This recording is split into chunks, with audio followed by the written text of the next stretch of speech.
Welcome back to Studio B. We are live for BYU Sports Nation on, well, we are game day eve.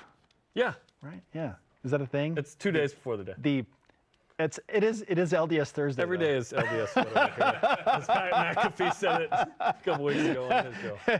We thought that we should roll that out because we have one of Pat McAfee's former teammates. He brought up the guy that introduced him to like BYU/the church. Austin Collie. You know, there's always a missionary moment, right? And you gotta take advantage of it. You gotta grab it and take advantage of it. Do you remember that moment? Like yeah. Pat being like, "What are Mormons?"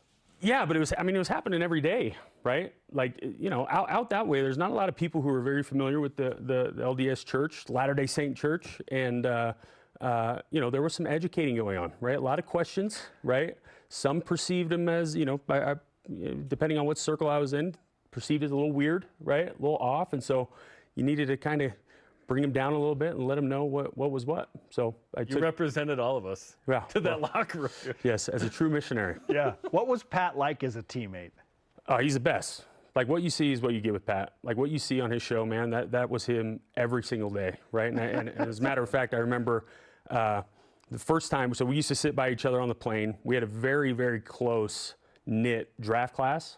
And a very close-knit team, right? It was no coincidence why we were able to make a Super Bowl run, almost have a perfect season, right? Like, we were very unique in that way, especially with our draft class, right? And we came in at the same time. And I remember sitting on the plane with him, sitting next to him, and he had his phone out, and he was putting together what looked like just like an instant message, right? And it had all these hashtags, and this was back in like 2009, right? And I'm like, dude, what are you doing, and what is that, right? He's like, this is Twitter. This is going to be the next big thing, right? That's awesome. I'm like, what do those hashtags mean? He's like, you'll see. Just wait one day, right? So he was so wrong. Oh, yeah. Yeah, exactly. But no, he was on it, right? Like, and he always had this vision of leveraging football to get to where he is now, and he's having a Which ton is of success. Incredible. A dude from, where is he from again? Pittsburgh? Yeah, West Virginia graduate. That goes to West Virginia, that is a punter. Yeah. And kicker, like, incredible. Okay, I want to lead with Puka. Yeah. What Puka has done has been nothing short of remarkable. Mm-hmm. We thought this kid had a chance to be pretty good. He's been incredible. What are you seeing, and how long is it going to take for him to pass you up as greatest receiver in the NFL from BYU? Does he need a 2 seasons? What are we talking about? So listen, I watch Puka, and every Sunday I get super jealous. And the reason is because he is I know the state of mind in which he's in, and it is completely like unconscious, right? You had those moments. Right. And I remember in 2010, man, I lined up every single play feeling like the ball was coming to me. The ball was a watermelon. The defense completely slowed down. Again, it was kind of euphoric, right? And that's why I watch him. I'm like, I know exactly what's going through his mind right now, and that is absolutely nothing, right? He's just unconscious, and he is just, I mean, he can't do any wrong right now, right? And then that is like, it is so hard to describe to people who haven't been in that state before, but it's remarkable. It's awesome to watch. That was a special year for you because you're leading the NFL like him in everything through like 5 or 6 games, and it was like, oh my gosh, this is the 2.0 of that. Yeah. Well, what is he doing that is making him so successful right now from your standpoint? So it's as evident as ever. Like, Puka's a smart player, right? And especially in the offense that McVay runs, right? You have to have great spatial awareness. You have to have a high football IQ, understanding defenses, right? Especially being in the slot.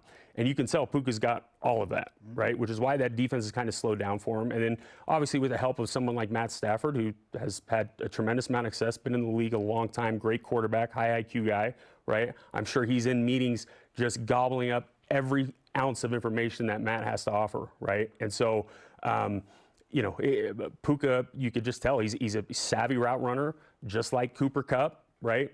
Gets to watch Cooper Kupp work, right? Which isn't a bad thing every single day. But yeah, man, you have the smarts. If you have the route running ability and you have the hands, like, you're going to have success in the NFL. Like, it is going to happen, especially under guys like McVay and especially with a quarterback like Matt Stafford. It's fascinating to look at the parallels. I mean, you brought up some of them that you were experiencing as a rookie and now that Puka is feeling, but you also had some unbelievable receivers around you in that room to just learn from, like Puka does with Cooper Kupp. Yeah. No, absolutely, right? Like, I mean, Reggie Wayne, right? Future Hall of Famer, right? Anthony Gonzalez, Dallas Clark, tight end, right? We consider him a wideout. It was a great group to learn from, right? And our coaches were phenomenal. I had one of the best, wide receiver coaches in the league at that time.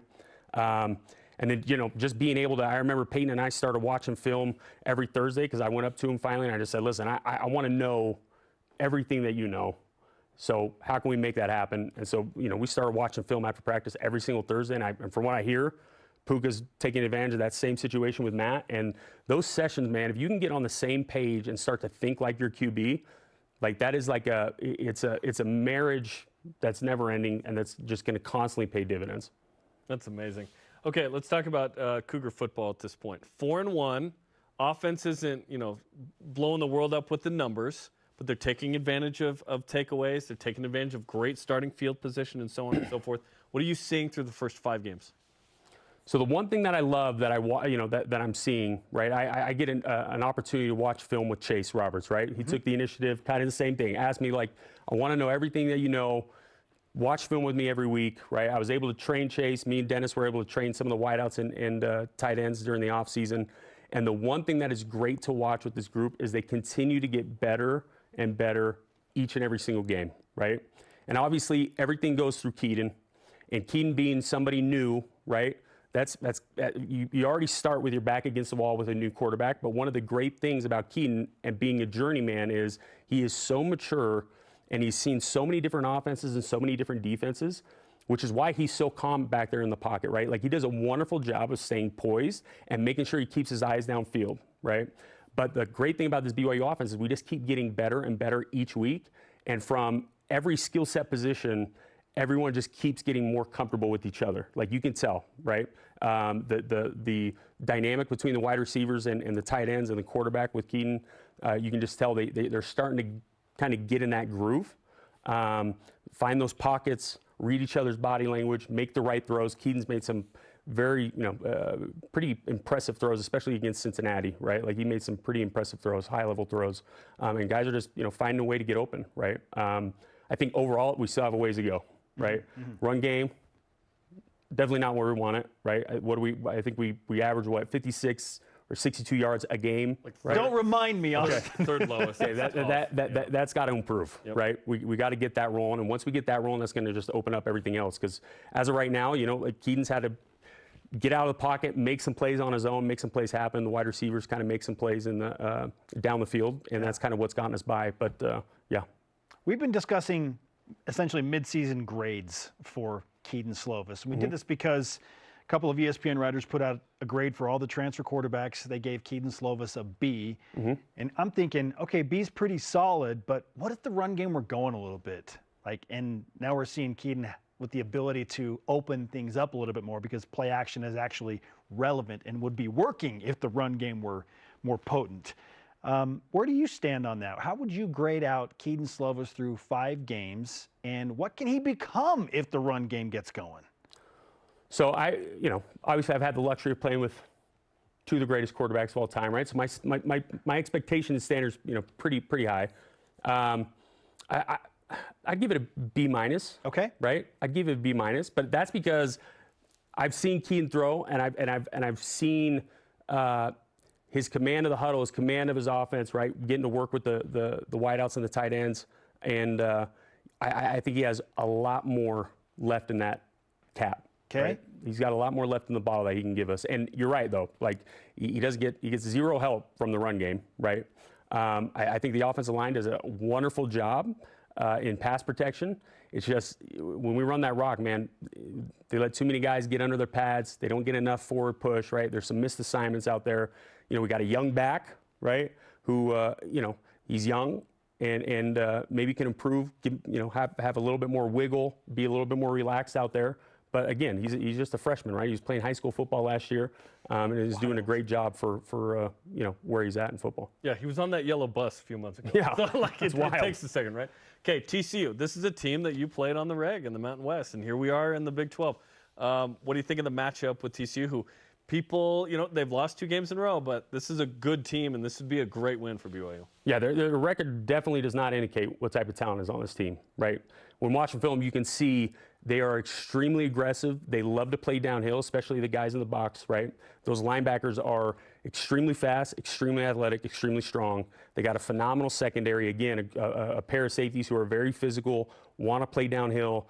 I will say they love to take chances, right? And hopefully A-Rod's got some magic in the playbook to take advantage of that with some of the DBs there. But again, we're going to have to establish a run game. We're going to have to get some, forward push by the offensive linemen, have the backs hit the holes, be certain and trust what they see, not be indecisive on which hole to hit and where the holes are going to be. But I think if we can establish a run, there's definitely holes and definitely opportunities in the pass game that we can take advantage. Austin Collie is on BYU Sports Nation, BYU Athletic Hall of Famer, all-time great for BYU football. A couple of quick hitters as we finish up, Austin.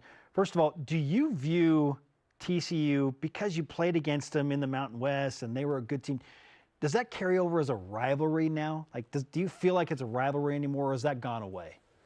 I don't know, man. To me, a rivalry needs to involve like emotion, right? Like emotion from the fans, right? That's why I love the BYU-Utah rivalry, right? I'm always sad to see it go when it does leave, just because the hatred that each side has just makes it so much fun, especially as a player, right? Like, and I did not appreciate that like my freshman year. I think, after I said the things I did my freshman year, got into trouble, saying those things, right? It was the first time I really realized like how passionate the fans are about that game. And I don't know if that passion exists with TCU. We definitely have a history, right? Definitely have a history with TCU. They've always been a great football team. But, them having left the Mountain West, going to the Big 12, I don't know if it is there, but I'll tell you what, this could be a rivalry, for the future. In a hurry. Yeah, this could be a rivalry for the future. Could become something. Yeah, we'll be seeing them every year. Just based on the ticket situation alone. Yeah. Let alone that. Trying to keep BYU fans out. You got to have these human Hilarious. moments, right? With St. Mary's, we didn't anticipate that would become this basketball rivalry. Yeah. But it's like, hey, it can become that. Last thing, you're going to be on BYUSN game day. Yeah. The pregame show this Saturday. What are you most excited about with that? Just doing this, man. I could talk ball forever. Like, I love football. I love breaking down film. I love analyzing players. I love analyzing offenses and defenses, man, talking X's and O's. That's probably what I'm most excited about. And why is it taking so long for us to do this then? This was like 10 minutes. You'll have 2 hours on Saturday. It'll be awesome. And you have 2 hours to consume it, which will be awesome. So. Yeah, I'm excited. Austin, great to have you with us, man. No, thanks for having me. Looking forward to hanging out more. Absolutely.